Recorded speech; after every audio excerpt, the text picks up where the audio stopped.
Navigating Faulty Assumptions and Magical Thinking in Cybersecurity. Hi.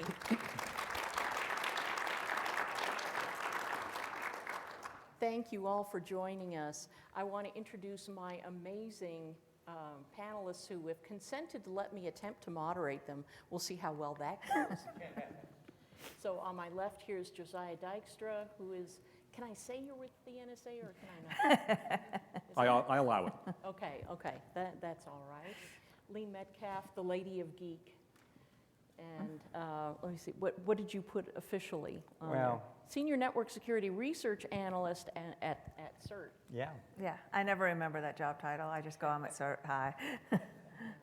And then Spaff, the real Spaff, Eugene Spafford, who I've known, God, about 40 years now. She was 5. When we tore up Usenet together in the early 80s.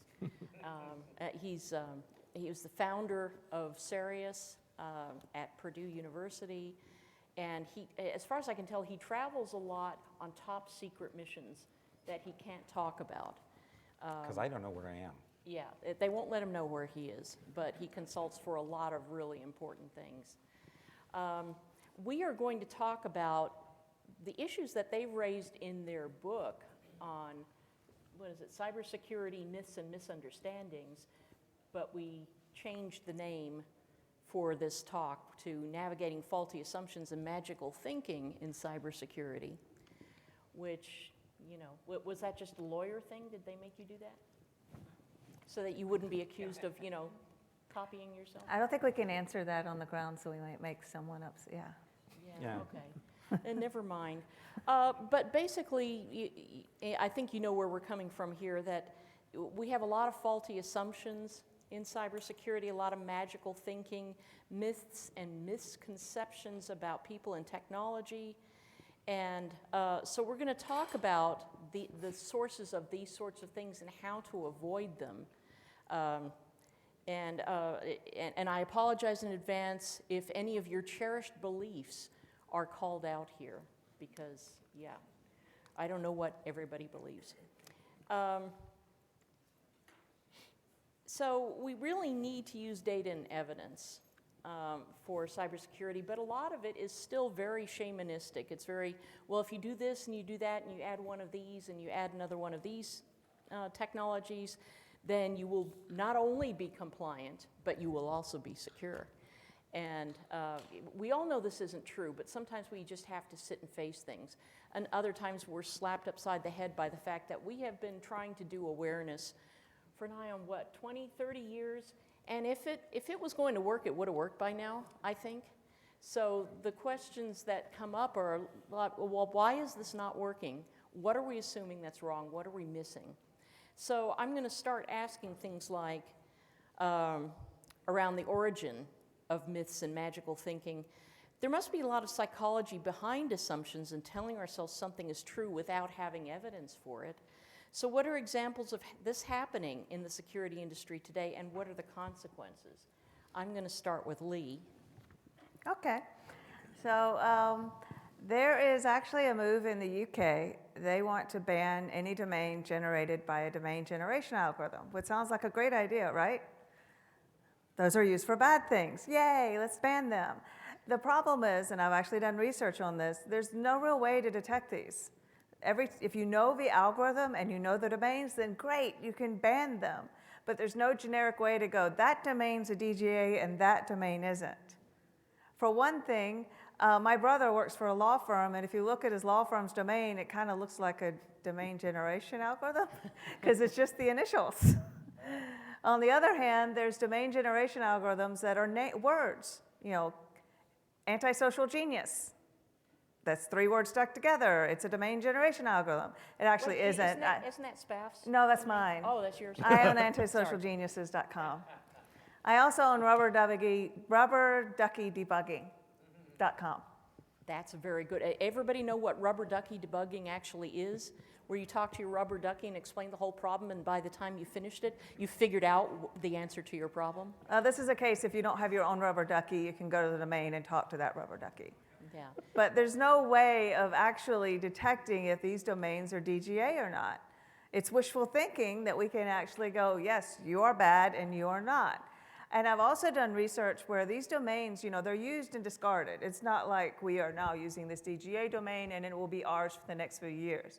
They've discarded it. So I went back and looked at some that have been discarded, and they're actually really valid domain names now, especially the ones that are like a couple of words stuck together. They have certificates. You can find them in the search stream. Is it search stream with the certificates stream? And go to their website, and they're a real domain, and it is basically used, discarded. And we learned from Conficker that they create thousands of domains and only use 5. So we're going to ban all those thousands in the hope that we catch the 5 that they actually use, but which we're probably not going to catch. That doesn't sound climate friendly No. to me, to be generating that many and then only using 5. So I'll add where a lot of this comes from, and I think it's part of our history as a field. We have an awful lot of people who work with tech, and we're used to working with systems that have deterministic results. We're used to ones and zeros. We're not necessarily very good with people.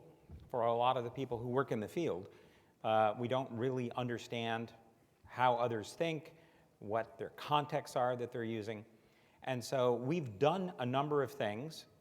We've set policies, we've written programs that, at least in some contexts, produce good results. And as a result, we thought, well, these are truisms. They make sense to us, they work a couple times, and when they don't work, it's because the user population is misbehaving, right? They're not listening, and we have to build stronger software. So a lot of the myths and the magical thinking that we come up with is because of our particular viewpoint and failing to include the understanding that people are involved, not simply the technology. If we got rid of all the people, well, we wouldn't have any problems. But that isn't a solution, because the technology really is intended to be tools and technology for people to use to make our lives better. And if we don't take that into account, if we don't realize that people are part of this, and we continue to think that we can solve problems with the technology, that's magical thinking, right? That's thinking that if only we write the right program, we're not going to have any problems. And it doesn't work that way. We should actually be including people in what we do, and we should be thinking about their context, their training, their biases, their interests. And that's one of the things that we've written about, is to try to get across where some of these disconnects are occurring. But Spaff, come the singularity, when all of us have been slain by the robot overlords, then at that point they won't have to worry about users anymore, right? But yeah, yes.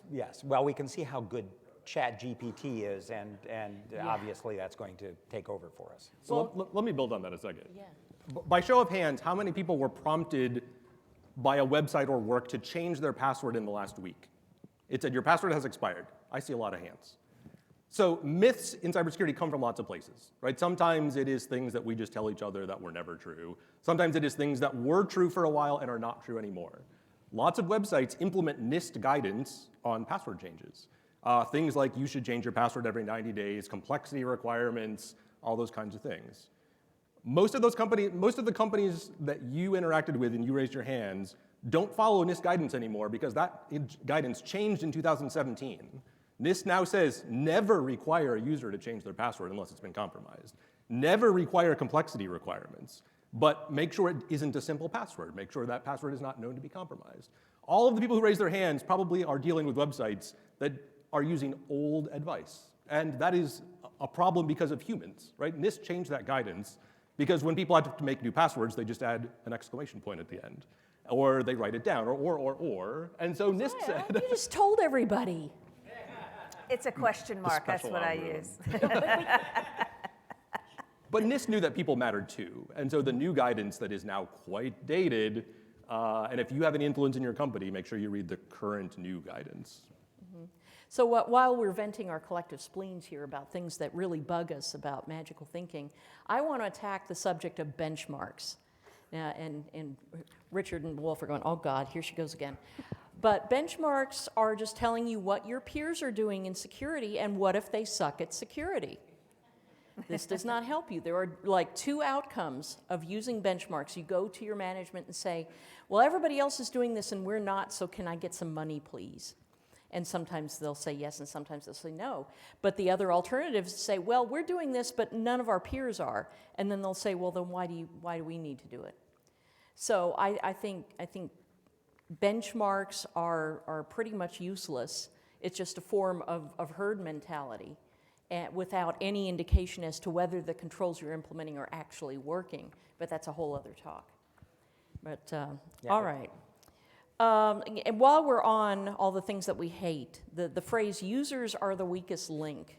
Let's talk about this. How do you see this myth made manifest in your environments? And why don't users just do what we tell them to? And why do we blame users? So Spaff, go ahead. This is one of my pet peeves. I'm a lifelong educator, or at least I'd like to believe I am. And the idea of blaming people for trying to get their jobs done and trying to use what we've given them as tools and then blaming them for things that they don't understand is really wrong. Users aren't the weakest link. Users can actually be an incredibly strong part of your security plan. They can be reporters, they can be observers, they can help with efficiency. But we have to give them the support in terms of tools and training and awareness. And too many organizations don't do that. We have this adversarial relationship with the people that work with us or for us, with our customers, with the public that we're facing. And an adversarial relationship is not a way to advance together. As we look at security over the last couple of decades, and we haven't done very well in an awful lot of places. In part, it's because it's only some of us who are really trying to make things better. It's only some of us who are really trying to learn what's going on. We need to change that attitude and make it a community effort. And this is where, for instance, the National Cybersecurity Plan talks a little bit more inclusively about how to do this. We should not be referring to our users as weak or the fault or blaming them for things when we haven't given them the tools and the education to do better. And we can do better. So this is something I'm really passionate about. Josiah? Yeah, I'll say I went to school a long time. I got a PhD in computer science, and in all of that schooling, I never took psychology. And that's a real shame. I think psychology should be a required course for everybody in computing. The only reason we have computers is because of people. Why don't we understand how people make decisions? Economists and psychologists have been thinking about sort of rational decision making for a while now, and they also used to believe that people made the best choice in any given situation. But behavioral economics emerged as a field with the realization that that isn't what happens in practice. People take shortcuts. They are trying to make efficient decisions, not because they're intentionally trying to make bad ones, but they see what's right in front of them, they know what they know, and yeah, some of them are gonna click the wrong link. And as Wendy said, training isn't going to solve that 100%. They're not gonna be off the hook, right? I'm not saying that they can just always not wear their seatbelt and drive recklessly and expect to be safe. But we shouldn't just assume they are the only people in this too, right? Humans write software. Humans admin networks. Those people get tired. Those people also make mistakes. Sometimes they deserve blame. But adversaries are human too. We don't know how they're going to respond. Sometimes we should blame them, right? There's lots of people in this ecosystem.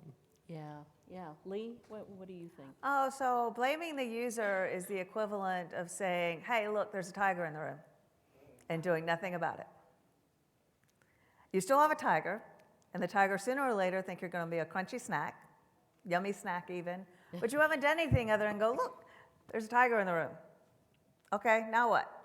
Did you consider how the tiger got in the room? No, you're just going, look, there's a tiger in the room. Who let the tiger in? Who let the tiger in? What process did the tiger use to get in the room? Or you're just going to go, hey, look, tiger. I mean, cybersecurity is users all the way down, with apologies to Terry Pratchett. It's not turtles, it's users, sorry.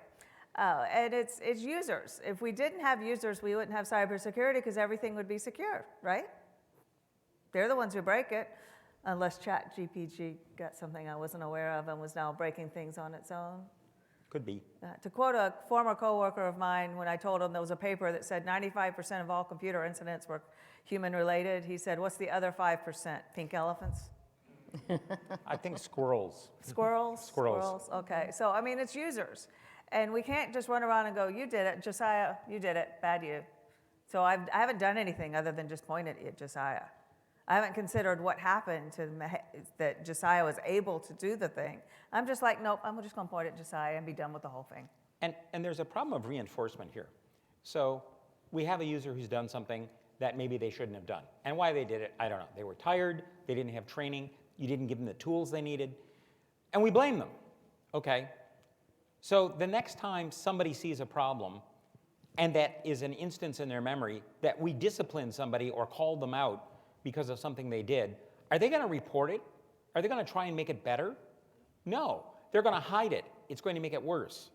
This is part of the idea of calling users the weak link rather than trying to make them part of the solution. Yeah, absolutely. As a CISO, I can't tell you how many times I would have someone, a user, come into my room, my office, and close the door and say, I think there's something you should know. Users can be the best source of intelligence, especially sysadmins who see everything before you do, people on the help desk, all sorts of things. And one classic example of this is how we deal with phishing exercises. Whether we count how many times somebody did the bad thing and clicked on it, even though the whole internet is made for clicking, people, when we count that rather than using metrics that incentivize the behavior we want to see, which is reporting phishing.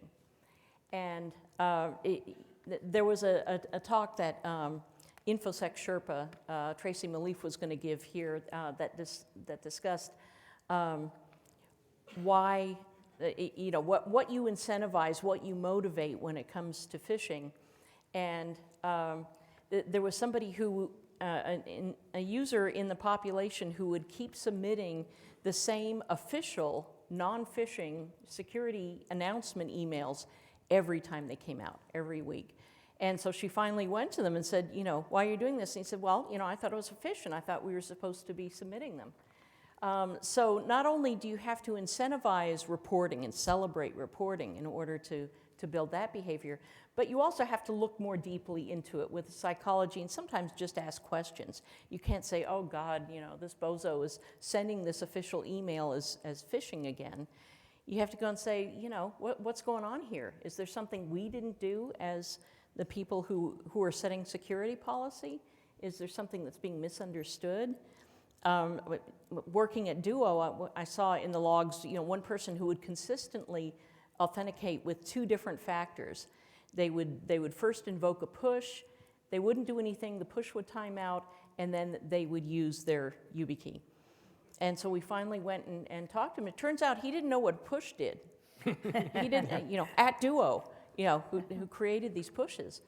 So you can't make assumptions about what people are going to do or understand about your controls, but you can be sure that if you see something going wrong, it's an indication that you need to look closer at the design, at the implementation, and at the communication with users, not just blame them. So there, I think we put that one to bed. Is the horse dead? I think the horse is dead. Now, the other thing is, it seems like we security people think that we control security outcomes. We love control, and our actions in security obviously matter, but what are some of the things that we don't control? What does the illusion of control contribute to stress and burnout? Because Gartner says that as many as half of security professionals are going to leave their jobs by 2025, and 25% of them are going to leave the security field altogether. So again, here's an indicator that something is going badly wrong. Lee, can you start us off with talking about how the illusion of control is contributing to these problems? I'll be happy to. I'm going to start off with a little bit of data. This was just entertaining to me. About 8 years ago, the average age for a CISO was 54. Recently, I did another search. The average age is 47. If we keep going that way, we're going to end up with teenagers as CISOs. Woo! That's going to be fun. Because everyone is like, oh, I'm going to blame you because you didn't control that situation, and so therefore you're out. We want to control. We want to know what's going to happen in our field is exactly what we think should happen. But you got to remember, we're not the ones responsible for the outside influence, right? We're not responsible for the outside attacker going, gee, your company looks like a lovely place for me to attack today. I shall attack. And you're not responsible. You did nothing, really, if your company happened to not be one of those attacked. It just happened that way. It's unfortunately something that's completely out of our control, and we want to control it. And the idea that people can sit around again and share blame. They're blaming their CISO. They're saying, hey, it's all your fault because you let the tiger in the room. I'm sorry, I'm back on my tigers. Mm-hmm. Is that what you see at CERT? When you're processing all of and communicating all of these incidents, do you see a big trend of, blame first or? Actually, I'm on the vulnerability side of things, but I do see a lot of blame when a vulnerability comes out. There is often a lot of shoot the messenger that comes about. CERT was reporting a major vulnerability, and in more than one instance, we've been threatened with lawsuits of how dare you. By the way, suing someone over a vulnerability is a really great way to Streisand affect yourself. Mm-hmm. It's a bad thing. Yeah. But yeah, there's a lot of blame in vulnerabilities, and there's a lot of blame on the person for finding it. How dare you find that vulnerability in our software? Mm-hmm. Well, we're being nice and telling you about it because that's what we do. At least we're not the people finding it and using it, and you have no idea. So you security researchers out there should feel better that it's not just you getting threatened with lawsuits, it's also Oh yeah, CERT's held gotten blamed. institutions. Yeah, thank goodness we're at Carnegie Mellon, and we have sharks for lawyers.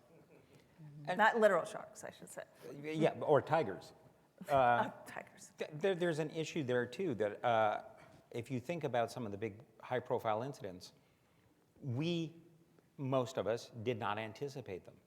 So you can go back and you can look at Heartbleed or SolarWinds or any of those, and if we blame people because they didn't have the gift of prophecy to be able to put the controls in place, we're going to, as you said, the turnover, we're going to continue to discard people who may be very good at what they do, maybe argued for resources or proactive activities and did not get the support necessary to do it. They don't have that control. They can't tell the future. And they may not have the resources or the personnel necessary to really backstop every possibility. So again, it's one of those things that it's convenient, as you said, because we're not the victim. We can sort of say, oh, well, we controlled that. No, sometimes it's just luck. But we have to get around that mindset of that 0-1. You either succeeded or you failed. And if you failed, you're out, and then we bring somebody else in. That's really a bad way to proceed. So to that point, I think it's important to acknowledge that there's this spectrum, right? It's not that we don't know anything about what the adversaries are going to do. We've seen them before.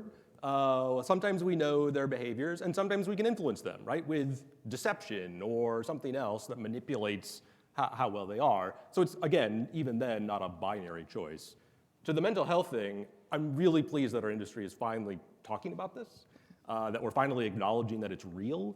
A couple of years ago, I studied people at NSA because I wanted to understand what is the stress and cognitive workload of doing this job.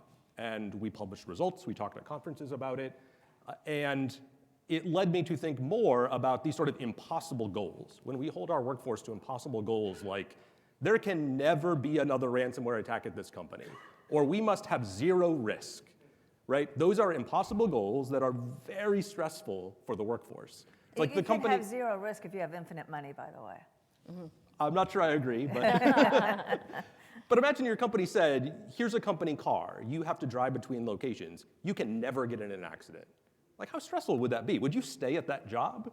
Why shouldn't we be saying, you know what? We want you to be safe. We're going to give you training. We're going to give you tools. And we know you're a human. We know things are going to go wrong. There's things outside your control. Some other driver might hit you. And that's okay, we'll deal with it. Like, that's a whole different scenario than a SOC team saying, we have to catch everything, right? We are set to this impossible standard. You got to catch them all, yeah. Yeah. So, we did make that joke in the book, didn't we? Yeah. So how do we start addressing this in our industry, this incredible binary thinking, this feeling that everything has to be perfect, it has to be, and everything has to be at the same level of security standard. You know, if you're a nonprofit and we're saying, well, you should have the same security as a bank, that's just totally not going to work. I had somebody who DM'd me one time and asked me how I would implement two-factor authentication in a sterile operating room. And I went, whoa, okay, that's a really good question, because you can't sterilize your phone, you can't sterilize a USB token, you can't use retinal scans because, you know, they're all gloved and masked and everything, can't use facial recognition, can't even tattoo a QR code on the back of their neck, you know, can't use any of that. And I thought about it and I said, well, you know, if, assuming that you're really keeping that room sterile, you have a lot of physical security controls in order to pursue that objective. They're probably good enough, so if you can just make sure that that account is only accessible from within the operating room, then you're probably okay. You probably don't need two-factor authentication. And so then I made a trip to Amsterdam, and I talked to somebody at a large healthcare provider there and told her the story, and she said, oh yeah, that's pretty much what we decided. So being able to decide what's good enough, and I'm going to pull out this phrase that we came up with the other day, with, you know, after a couple of glasses of wine at noon, but that's RSA, talking about mission appropriate security, and maybe adapting that as a mantra rather than, you know, oh, we cannot have breaches, we have to control everything. What are our list of controls? And what either you have put in the controls or you have accepted the risk, which kind of like sounds like you have zero controls. Well, part of security thinking is thinking through consequences. So the example about not ever having an accident in a car is similar to saying we can never have a fire, or out here, we can never have an earthquake. These are things we can't control. What we can say is, all right, so if the precautions we put in place aren't enough, what's the appropriate way to recover? How is it we limit the damage? What's appropriate? I think that we have gotten in the sense of permit, deny too much in security, rather than in the idea of continuance of mission. We also tend to neglect safety a little too much. So safety is an important component, privacy is an important component. It should be more than simply permit or deny. It should be thinking, what about the underlying goals? Why do we have security in the first place? In most cases, it's to support an enterprise, and it's to protect privacy, protect financial risk. And those should be the goals, rather than simply, oh, we've got to have the latest version of anti-malware or anti-ransomware and permit or deny access. That's the direction we need to go in, and it's going to take some effort to get people to get in that mode of thinking. To that end about context, I think it's also relevant to talk about best practices in cybersecurity. Oh, don't say. Yeah. Sorry, you made Wendy upset. There's a lot of them. I don't know what best always is, and to your point about context, what's best for one is not always best for the other. I would really encourage us in industry to maybe come up with better words for that. Yeah. Yeah, and it's, sometimes I say, you know, minimum baseline practice, because that evokes certain assumptions in people, but it's really amazing how when we discuss these things, the words that we use to describe them have such a strong effect on the risk decisions that we make as a result of that.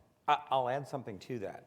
The first chapter of our book, and you know, a shameless plug, everybody should have one. But we spent the first, Everyone should have at least two. One for you, one for your tiger. The first chapter we devote to the fact of, well, really, what is cybersecurity? And you know, we're all here at a big cybersecurity conference. We got 40,000 of our closest friends here. We also probably have 40,001 definitions of what cybersecurity is. There is no standard definition about what cybersecurity is, what it includes, and there's no real way to measure it. So we're all chasing something that's rather nebulous, and that makes the whole task a lot more difficult. If we don't have a common terminology, that's a reason why we have some of this magical thinking and the mythos and blaming people for things, is because we haven't really got a solid understanding of exactly what it is that we're supposed to be doing. Yeah, I was just thinking about that meme of the dog at the keyboard going, I have no idea what I'm doing. But yeah, we really don't know what constitutes effective security. We just rely on things like benchmarks to say, well, I don't know, what are you doing? Can I copy off of your paper? What are you doing? But we don't actually know whether it works. Now, I've been doing some research with the Scientia Institute to try to figure out what constitutes effective security and what practices appear to correlate with those outcomes. But yeah, it's still very early days knowing what's going to happen. But again, we always have to question those like assumptions. Like, what if I'm wrong about that definition? Yeah. I've been reading Adam Grant's book, Think Again. He has a podcast. He's a Wharton professor, which is not about cybersecurity at all, except that it is. Right? It's very much about how does any of us question our beliefs. Like, what if I'm wrong about that? What would it take you to convince me of something? I hope when you go to RSA talks after this, you ask yourself, what if that speaker's wrong? Like, why do I just not now, necessarily but after believe? you go to the We're next right. talk. Yeah. I'm open to it. Yeah, I also reserve the right to be wrong, and there's a lot that we just don't understand. Let's talk now about predicting the future. When I was an analyst, I had to write predictions for the next year, and I was like, I don't know.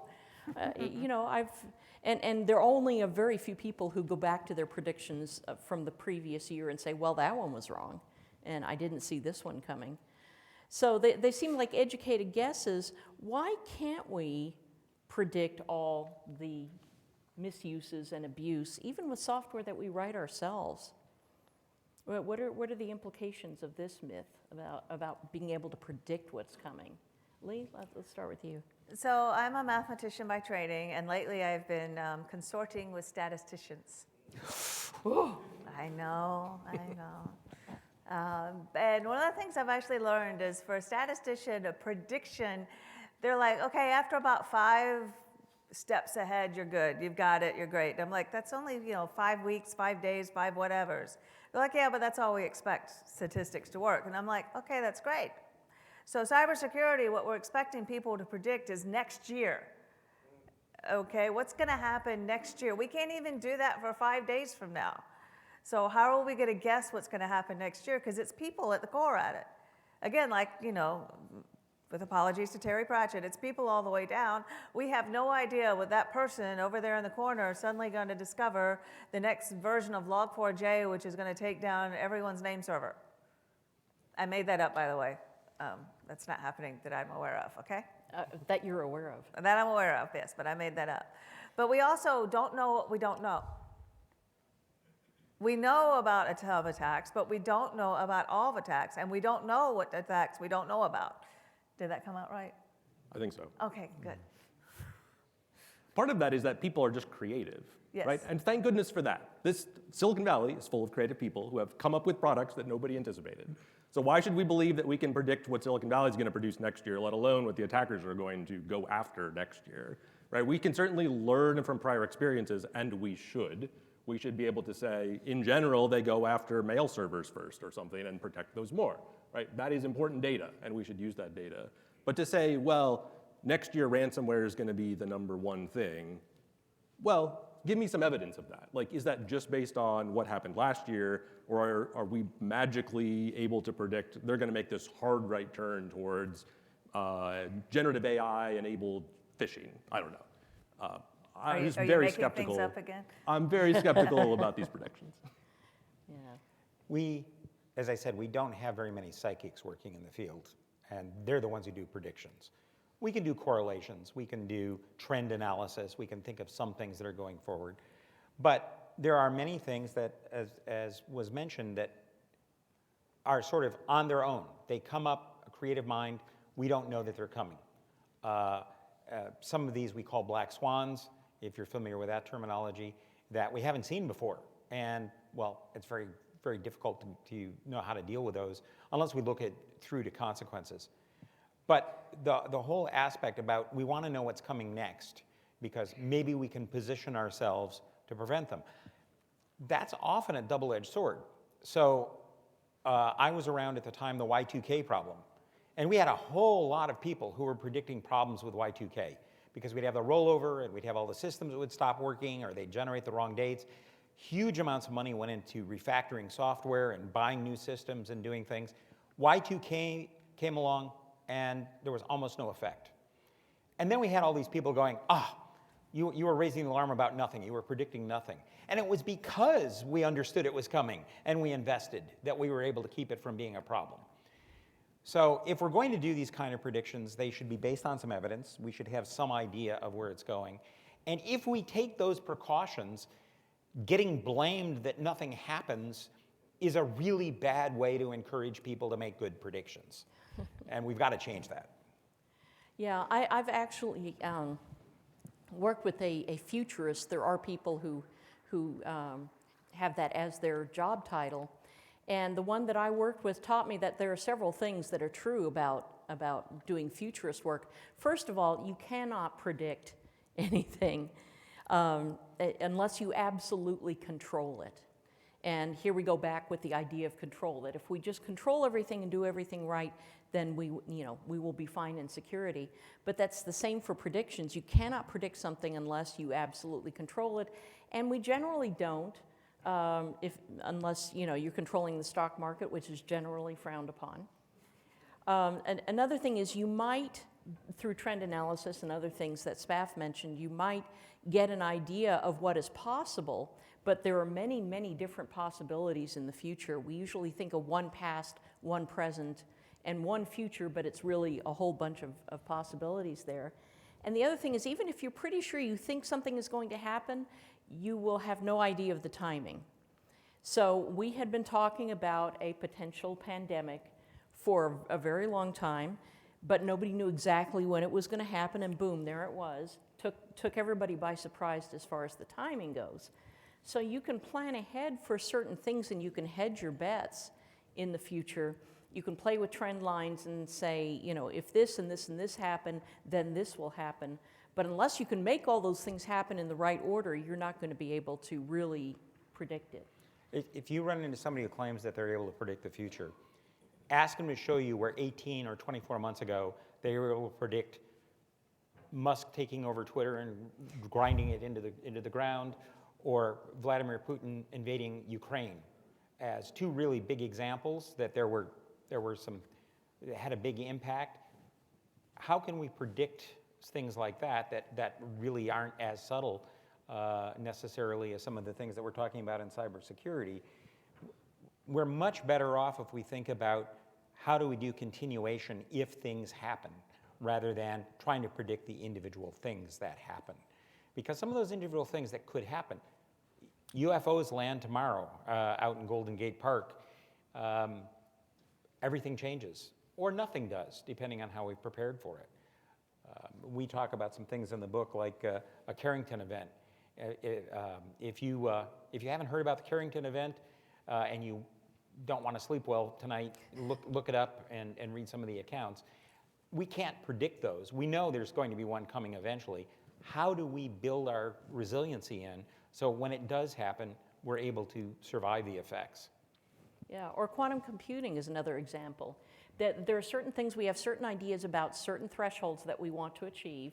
Today we have 2 qubits, we're going to need 20 in order to be able to do this thing. We just don't know when, because you can't predict exactly the timing of innovation. But we know there are groups working on it, and we know eventually we'll probably get there. We don't know when, but we can have a good idea of what's going to happen once it does happen, and what we might need to be ready for it, how long it will take to get ready, what are the things that are going to follow on to that event, and in what order. And we can do a certain amount of planning for that. So I don't want to say that we know nothing. We can make some pretty good guesses, but what are some other ways that we can kind of avoid doing the wrong kind of guessing?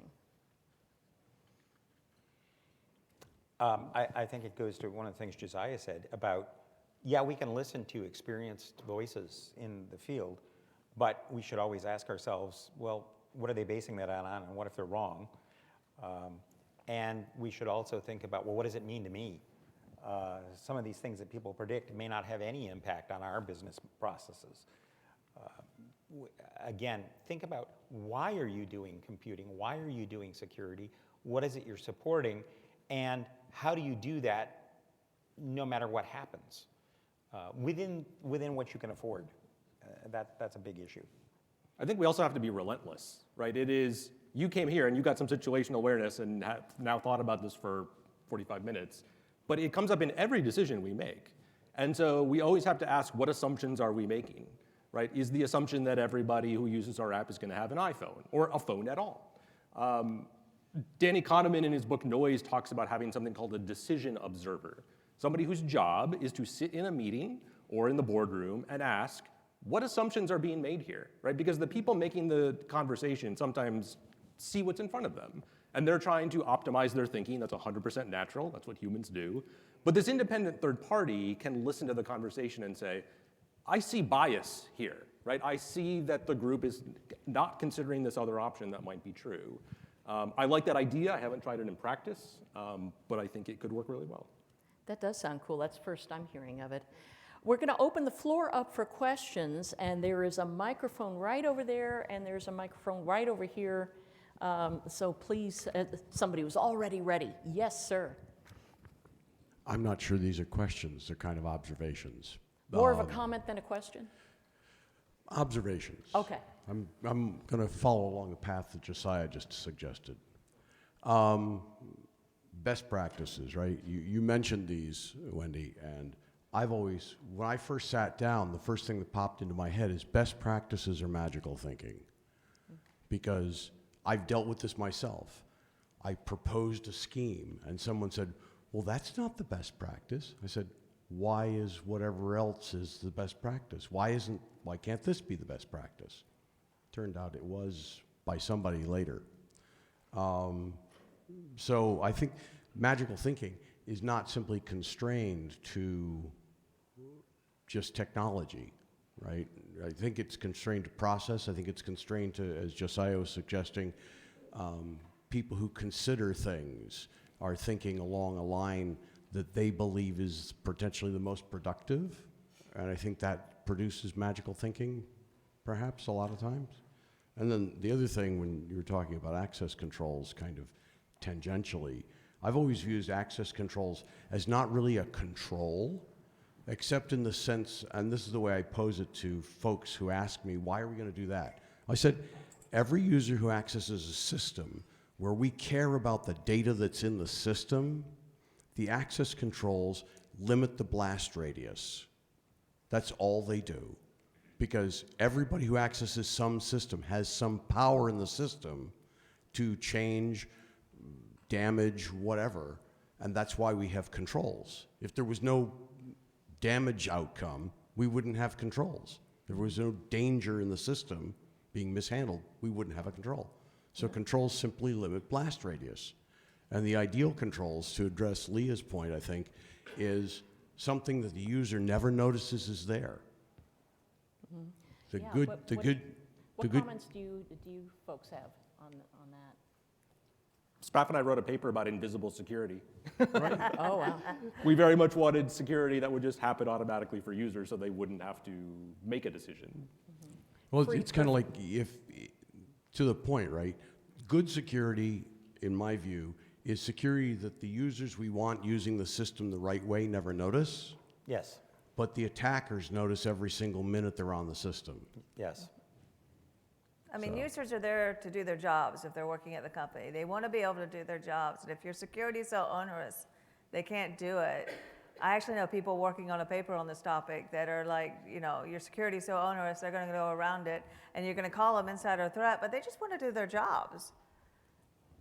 They're not necessarily upset about the security. They just want to do their jobs, and you made it so onerous they can't.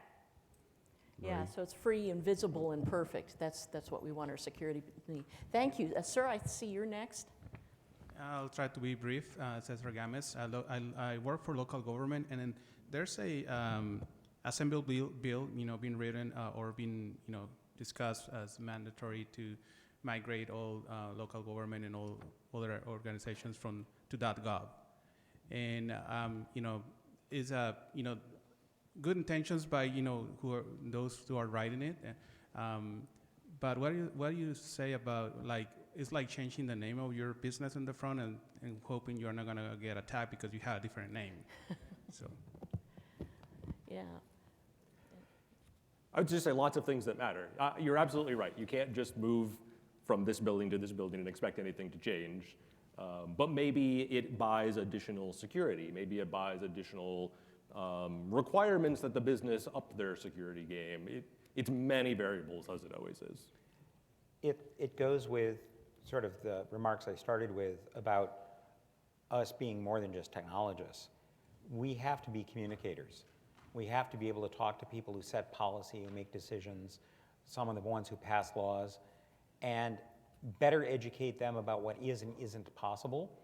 Because when decisions like this are made at any level, government or inside corporations or otherwise, if the people making the decisions are well-intentioned, and we should assume in most cases they are, we know they're not, but in most cases they are, they're making their decisions based on a number of factors that we may not understand, but they may not understand the factors that apply to us. They may still think the internet is a set of tubes.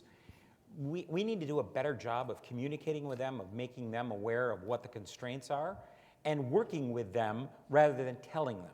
So saying, no, you can't do that, again, is going back to that wrong security mindset. Instead saying, well, what is it you're really trying to accomplish? Let us tell you what's possible. Here are the trade-offs. We have to be better communicators. Josiah was saying psychology would be good. We need more communications in every computing curriculum as well. Thank you for the question. Thank you. Good afternoon. Thank you for the session. Something that you mentioned about security, controlling security outcomes is very interesting to me because I see it. But what I also see is how the business, which is ambiguous as well, wants to increase business, increase profits, right? And they always need to do it in some new way and new tool, adding to the complexity, right? And so when the business goes in to make these decisions and then to guide IT to do things differently, and we need this separate solution, now you're balancing business promises with cybersecurity probabilities. So can you kind of talk about how you kind of work in that process or in that discussion in that world where security and the CEO and C-suite may have visibility, but now they're in a separate conversation where it's about making money in this whiz-bang product? Wow. Sorry. I love the juxtaposition of business promise versus cybersecurity probability. I just made that up yesterday. That's a great phrase. Yeah. Trademark that really I fast. should. TM. TM. Yeah. I think a good discussion to have is also to point out to them that increased complexity means increased probability of failure. And so as they're talking about new processes that add complexity, great, if they're going to contribute to the bottom line. But if they can be engaged in discussions about how to simplify as well, what is it we don't need to be doing any longer? What are some things that are outmoded that we could dispose of to help simplify the process and make it easier, by the way, on our staff to maintain? That would make it cheaper, that would make it safer. That kind of discussion should resonate, and we should do that more often than simply saying, ooh, new, bright, shiny technology, let's use it. Yeah, business leaders are very accustomed to talking about cost and value. The trouble is that they don't always appreciate all the kinds of cost in cybersecurity, and complexity is one of them. I've been thinking about opportunity cost in this way. Yeah. It's not just how much you pay for a subscription to the threat feed, it is how difficult is it to integrate? How much employee time is going to be spent rooting out false positives? The kinds of things that are hard to put dollars on. I acknowledge it's really hard, but the business leader, I think, will appreciate a cybersecurity person talking about it in those terms. Again, it's back to communication. Great, thank you. Great. Although getting geeks to communicate is not easy. Oh, yeah, that's true. Hey there. Sorry. Appreciate this panel, especially because I really think that we need, these types of reality checks in our industry. And I'm thinking about some of them within the context of risk assessments, which I do a lot of.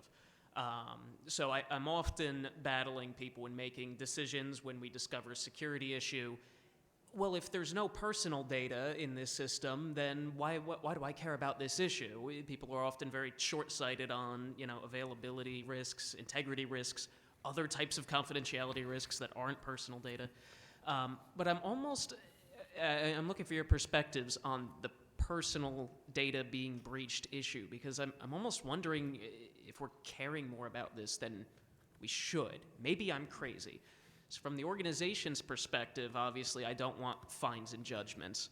But on a personal level, it's like, okay, I don't want someone to steal my identity and take a loan out under my name, because that'd be a hassle. If I don't have anyone that's actively trying to come physically harm me, I probably don't care if my address is known. Like, am I missing anything? Yeah. Okay, we can only give one answer because we're running over time. So who wants to give the answer to this? I'll say yes because of unanticipated consequences of where that information goes and how you may be targeted. So you may not care that somebody's going to market to you, but if you take a political stance and somebody decides to stalk your family, that information's out there and is now a problem.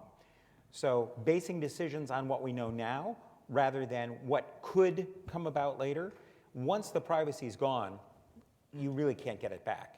And we have somebody here who deals with charities and particularly people who are stalked, human trafficking, threatened, and they never anticipated that they were going to be victims like this. But now trying to regain control of their lives is very difficult. So it's a bigger question that needs to be thought about. Yeah. Thank you for the question. All right, thank you everybody for coming and for sticking it out. Enjoy the rest of the conference. And we're doing a book signing today. Yeah, we're doing a book signing of the book at 5 o'clock at the RSA bookstore. If any of you are interested, we'd Come love buy to all see the you and we'll say copies. hi. So thank you very much.